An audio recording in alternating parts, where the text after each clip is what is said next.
Welcome back, everyone. Today we're diving straight into a really incredible explainer. We're going to be decoding a totally fascinating chapter from the history of ancient and medieval India. We're looking at how just sheer rock and stone was transformed into literally some of the most complex, majestic, and enduring monuments in the entire world. It's going to be an amazing visual and architectural tour. Okay, let's dive into this by asking a really fundamental question. When we look back at the surviving art and architecture from this era, it seems, almost exclusively dedicated to the gods. Everywhere you look, right? Massive stone temples, intricate bronze deities, sprawling rock-cut caves, it's all intensely religious. So, what does this all mean? Does it mean ancient Indians spent absolutely all of their time worshiping and just didn't care about their own homes or, their daily lives? Well, actually, scratch that assumption, because the answer reveals a massive historical illusion. It's a textbook case of survivor bias. People back then absolutely had beautiful domestic art, really comfortable homes, and totally normal everyday items. But here's the catch. Those everyday dwellings were mostly made from fragile materials like wood, clay, and ivory. Over hundreds and thousands of years, those materials simply perished. They decayed or were just destroyed by the elements. The stone megastructures, the temples, those were the things built to last for eternity, so they survived to become our primary window into the past. To understand these spectacular survivors, here is our roadmap for this explainer. First, the survival of stone. Second, the ultimate temple blueprint. Third, north versus south styles. Fourth, cracking the sculptural code. And finally, masterpieces of Indian art. Let's get into it. All right, Section 1, the survival of stone. Let's just briefly ground ourselves geographically here and get a real sense of the massive scale we're dealing with.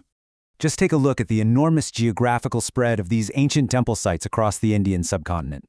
We're talking from the Himalayas, way up in the north, all the way down to the southern tip of Tamil Nadu. These monuments span incredibly diverse landscapes, and because they were built over such a huge area and over many centuries, distinct regional architectural styles had the room and the time to really evolve. But despite all this vastness and variety, they all share a common DNA.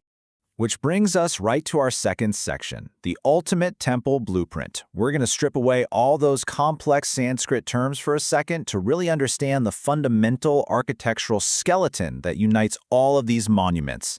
So the crucial point is this one specific chamber, the Garbhagriha. Translated literally, that means the womb house. Now, originally, this was just a small, dark, really simple cubicle with a single entrance. It's designed to house the main icon, the primary deity of the temple. And the wild thing is, no matter how sprawling or towering a temple complex eventually becomes over the centuries, this small womb-like chamber remains the absolute sacred core. It is the focal point of all ritual attention.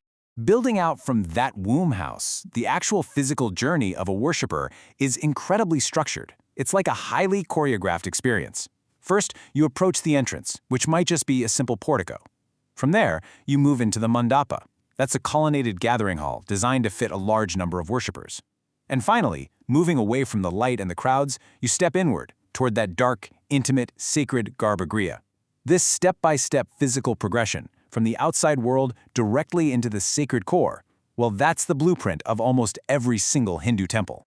Moving right along to Section 3, north versus south styles.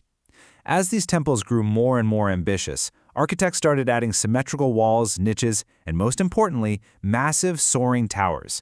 But they did it in two very distinct regional ways.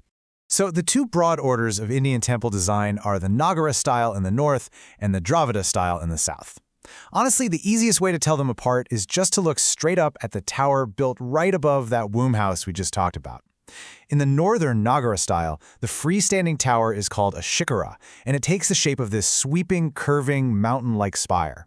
But down in the southern Dravida style, the tower is called a vimana, and it's shaped like a massive, stepped, straight-edged pyramid.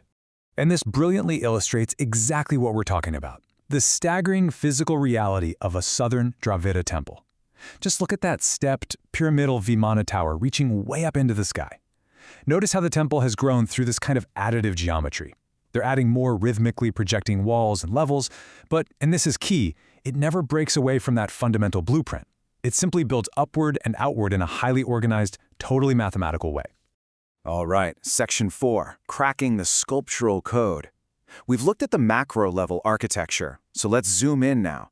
Because these temples aren't just buildings, they're heavily ornamented living diagrams. Every single carving on a temple has a carefully planned, very specific location based on an ancient system of iconography. It's not random at all. For example, at the gateways, you'll invariably find Veripalas, these fierce doorkeepers meant to protect the sacred space. Then you'll find auspicious figures like Mitunes or Yakshas right at the entrances. On the outer walls facing the 8 key compass directions, you'll find the Ashtadikpalas, the deities of the directions, literally standing guard. It's an entire universe of symbols, mathematically arranged in stone to protect and honor that divine center. Finally, let's jump into Section 5, Masterpieces of Indian Art. We're going to see exactly how these strict architectural and sculptural rules were applied, and honestly, sometimes how they were playfully broken. Because, ancient art wasn't always strictly serious. Over on a massive natural rock relief at Mahabalipuram, amidst these grand sweeping depictions of flying celestials, lifelike elephants, and holy men performing severe penance, there is a brilliant hidden joke. The artist actually carved a cat standing on its hind legs with its paws raised, perfectly imitating a holy man deep in prayer. But if you look closely, this ascetic cat is completely surrounded by rats. The rats totally know he's faking his peaceful meditation. It's a wonderful, hilarious metaphor carved right into the stone, completely shattering the illusion that ancient religious art lacked a sense of humor. Moving up north, we have the spectacular Khajuraho temple complex. This is a prime example of the northern Nagara style. Now, these temples are famous for a few things. They're built on really high raised plinth walls, and they have incredibly tall, curving shikara spires over their sanctums. What's unique here is that each part of the temple, the porch, the hall, the sanctum, has its own separate roof rising backward in this gorgeous sweeping motion.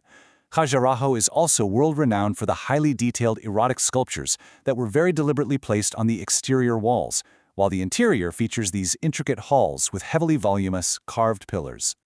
Now, what's really interesting about this slide is the astonishing level of detail inside these sanctums. What we're looking at is a Chaltarmukha, a multi-face deity sculpture. Notice how the central face and the side faces are all carved from a single piece of stone. No way, right?